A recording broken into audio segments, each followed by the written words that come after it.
అంటే మనం తింటున్న ఆహారంలో ఇంత నిస్తేజమైన నిర్వీర్యమైన అంశాలు ఉన్నాయని ఏ డాక్టరు ఎందుకు చెప్పట్లేదు? ఏ విజ్ఞాని ఏం మాట్లాడటం లేదు? పాలు తాగద్దండి అని ఈ బయోకెమిస్టులు ఎందుకు చెప్పట్లేదు? చక్కెర తినద్దండి అని ఈ డాక్టర్లు ఎందుకు చెప్పట్లేదు? లేదు పెప్సీ తాగండి అని షారూఖ్ ఖాను, కోక్ తాగండి అని ఆమీర్ ఖాను, లేదు పైనుంచి వస్తాను సల్మాన్ ఖాన్ థమ్స్అప్. అందరూ అమ్ముతుండేది 100 mlలో 45 గ్రాములు చక్కెర. అంటే మీరు ఒక పెప్సీ తాగితే మీ దేహంలోకి 45 గ్రాముల చక్కెరని తోస్తున్నారనమాట 2 నిమిషాల్లో. మీకు కావాల్సింది రక్తంలో 5 గ్రాములు చక్కెర సరిగ్గా ఉంటే. 5 గ్రాముల చక్కెరని మీరు ఖర్చు చేయాలంటే 1 గంట నడవాలి. అంటే మీరు ఒక పెప్సీ తాగితే ఎన్ని గంటలు నడవాలి? 9 గంటలు నడవాలి. బియ్యం 100 గ్రాములు తింటే మీకు 35 గ్రాములు చక్కెర వచ్చేస్తుంది హాఫ్ అన్ అవర్లో. గోధుమలు తింటే 15 మినిట్స్లో వచ్చేస్తుంది. 2 పుల్కాలు తింటే చాలు. ఓహో, డాక్టర్ చెప్పాడు నూనె వద్దంట, వేడి పుల్కాలు తిన్నాం, డ్రై పుల్కాస్. మీరు డ్రై తిన్నా వెట్ తిన్నా పుల్కానే, చక్కెరేనే. డ్రై పుల్కాలు తిని ఎంతమంది ఆరోగ్యంగా ఉన్నారు? I want to see. ఎంతమందికి డయాబెటీస్ బాగైంది? I want to see. Diabetes వచ్చిన వెంటనే చపాతీ తిను. ఉత్తర భారతదేశంలో అందరూ చపాతీలే తింటున్నారు, మనకంటే ఎక్కువ రోగం ఉంది అని ఎవరు అడగట్లేదు.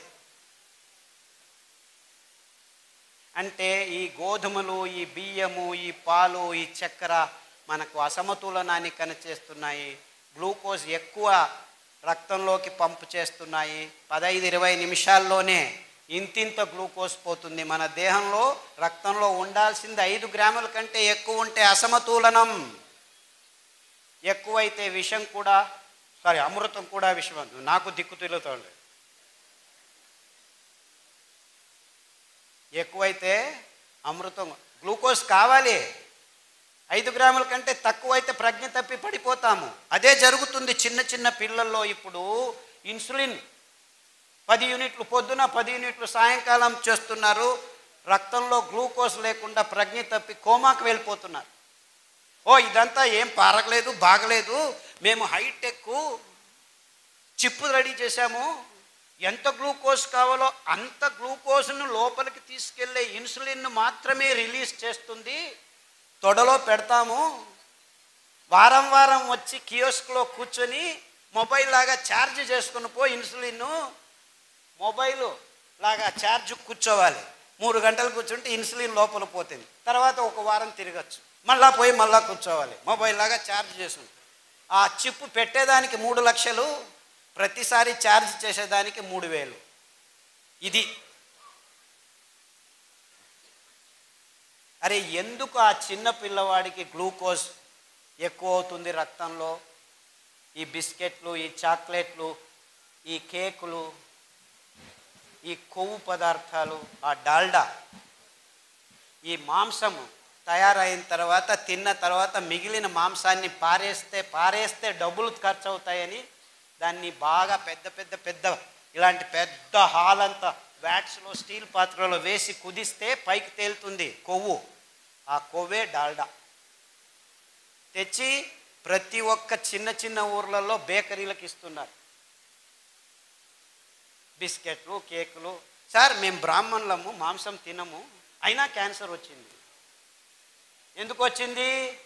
పొద్దున్న లేస్తే కాఫీలో బిస్కెట్ అద్దుకొని తింటున్నావు, రస్క్ అద్దుకొని తింటున్నావు. ఆ రస్క్లో 100కి 40 గ్రాములు ఈ డాల్డా ఉంది. ఆ డాల్డా ఎక్కడి నుంచి వచ్చింది? ఈ రీతి తయారు చేసిన కోళ్ళ మాంసం నుంచి, పందుల మాంసం నుంచి, ఆవుల మాంసం నుంచి, రోగ నిరోధక శక్తి లేని ఆ పందుల నుంచి, ఆవుల నుంచి, కోళ్ళ నుంచి వచ్చిన కొవ్వులో వైరస్లు ఉన్నాయి, కెమికల్స్ ఉన్నాయి. అవి తినటం వల్ల నీ దేహంలో క్యాన్సర్ చోటు చేసుకుంటుంది. ఈ సోయాబీను, ఈ మొక్కజొన్నలను కలిపి తయారు చేసిన పశుగ్రాసాన్ని తినటం వల్ల దానిలకు రోగం వచ్చింది. దానిలను తిని నీకు రోగం వస్తుందని ఎవ్వరూ చెప్పట్లేదు. అందుకే క్యాన్సర్ గడ్డలు చిన్న పిల్లల్లో, ఎముకల మీద, రక్తంలో, గర్భకోశంలో, మెదుళ్లలో ఇలా 15 రకాల క్యాన్సర్లకి మేము ఆహారము, కషాయాలను తయారు చేసి లిస్ట్ రెడీ చేశాము. చాలామందికి బాగా అయిన తర్వాత 14 ఆ పుస్తకంలో అన్ని లిస్ట్ చేసి ఏ క్యాన్సర్కి ఏ ఆహారం, ఏ కషాయం ఉదయం, ఏ కషాయం మధ్యాహ్నం తాగాలి అని వివరంగా రాసి పెట్టాము. ఆ పుస్తకాన్ని చూసుకొని బాగు చేసుకున్నామని ఫోన్ చేసేవాళ్ళు ఇప్పుడు దుబాయ్, కువైట్, అమెరికా, న్యూజిలాండ్ నుంచి నాకు ఫోన్